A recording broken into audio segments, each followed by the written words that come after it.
Everyone said this is this has never been seen before, and with the placement of the monitor and the lights going in our eyes, Adam and I can barely see ourselves. So please bear with us as we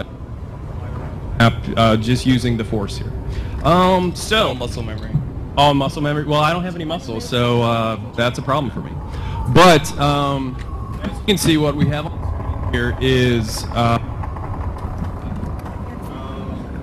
As you can see, we have the ravine. Now, this is one of 3 Forge environments that are going to be shipping in Halo 4 on November 6th. And as you can see, Adam's flying around here. This is probably the most beautiful Forge environment that you've ever seen before. So we've taken a lot of care to create a really kind of beautiful space for you to play in. And we're really excited to see when we set you guys loose on it, what exactly you'll be creating. So we want to talk about a few of the improvements that we've made to Forge. So, and you know what? There's just happened to be a nice little garbage pile here that had nothing to do with my presentation, but we can talk about it anyway. Okay, so in the past, if you had, for example, like a spawn point or something on top of another object, it was a little bit of a pain to grab. But as you can see, as Adam is kind of rolling over the different things in this pile of garbage, you see the name palette, create small, respawn point. There's no guesswork in terms of what you're grabbing, so there's no trial and error. You'll be able to grab exactly what you want, because when you do and you put the crosshairs over it, the name will highlight and you will know exactly what you're picking up. So that's one of the improvements we've put in Forge for Halo 4. So if you have something, so this bunker round, for example, which you see the name down there because we got the nice highlights, and you're placing it, and you're taking a lot of time and loving care to put it exactly where you want it. One thing that used to be a drag was you could easily kind of accidentally bump the controller and move it out of the position, and all that time and loving care that you put into it is now down the drain.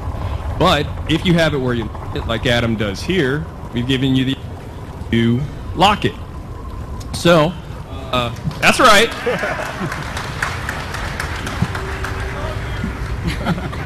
I love you more. So now we have this nice piece exactly where we want it. It's locked. It is going to stay there until the end of time, or when if Adam decides to unlock it and move it wherever he likes. So you see we have this half a bunker. I mean, who out there wants half a bunker? Hey, only that guy.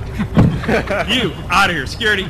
Okay, no one wants half a bunker is the correct answer. So, if you have something that repeats, so like a road or racetrack, we've seen a lot of cool racetracks and stuff like that in different course maps.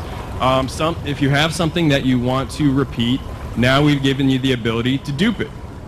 So, Adam has, yeah, this guy loves duping.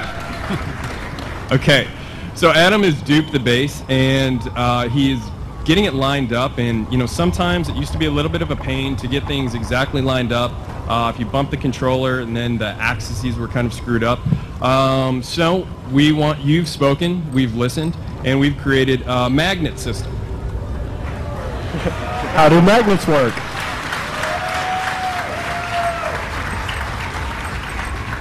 Magnets in 2012. Everyone can vote for that.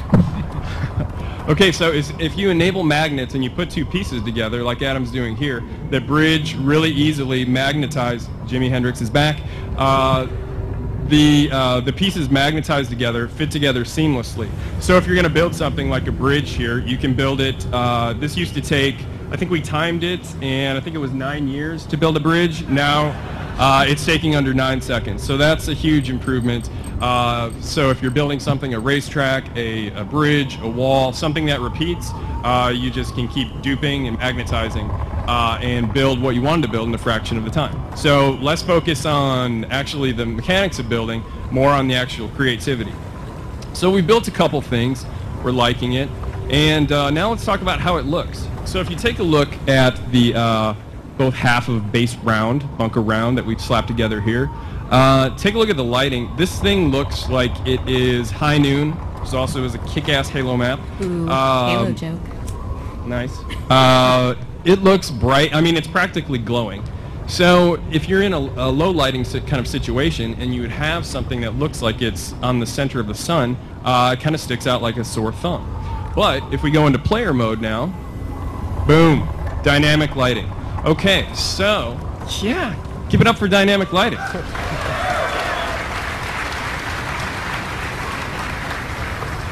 All Forge objects now accept shadows from the environment or other Forge objects. And if you see, like down there where Adam just was, Forge objects also cast shadows on the environment. So that means anything you put down in Forge is going to be a lot more integrated with the environment. So we want to give you the ability to create things faster and more efficiently, but we also have taken a lot of time and care to make sure that whatever you create is going to be beautiful. Did you say what the lighting system is called? Because it kind of sort of has the most amazing name ever. It does. The name is so amazing that it's a trade secret, and I cannot talk about it lest I be killed by Max.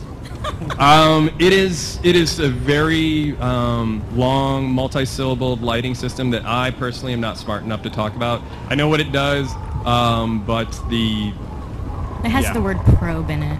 We'll just leave it at that. Yeah, let's just stay away from probe talk here. But it's really cool, and as you can see, it looks great. The one other thing I wanted to talk about before we move off of the beauty of Forge is take a look at this object here. So a lot of very talented artists have spent an awful lot of time to overhaul all the Forge objects. So you, the fan out there, are spending tons of time and effort into making these things with a lot of time and care, and we wanted to make sure that all the Forge objects look just as good or comparable with what are in MP and single player maps. So everything is going to be a lot more beautiful, easy, and efficient to make. So now, let's see, we've got a little bridge going over the ravine. I've got money on saying Adam cannot make the jump, so let's see. You can do it. You can do it. So close. Oh my god. Not even close, as you can see. Okay, so in the past, if we wanted to make a jump like that, we would have to alter gravity, and that would apply to the entire map. So if you wanted to create low gravity, you'd have basically a low gravity map. That's right. Yeah!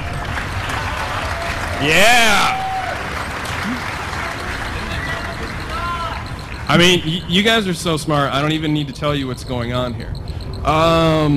But for that one guy out there, yes, I'm talking about you, sir, who looks confused, let me just describe it. What Adam has done is laid down what's known as a player trait zone. What is a player trait zone? It's a player trait zone. Come on. The name describes it.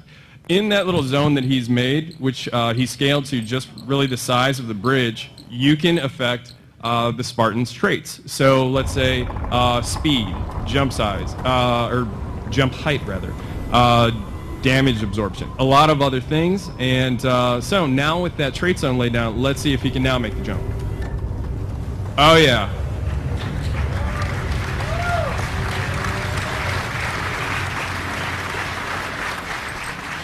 Max, you were supposed to tell me that I should have bet on that jump. No, you were betting against me. Oh, that's right, that's right. Well, you pay me, so. Anyway, it all comes from him.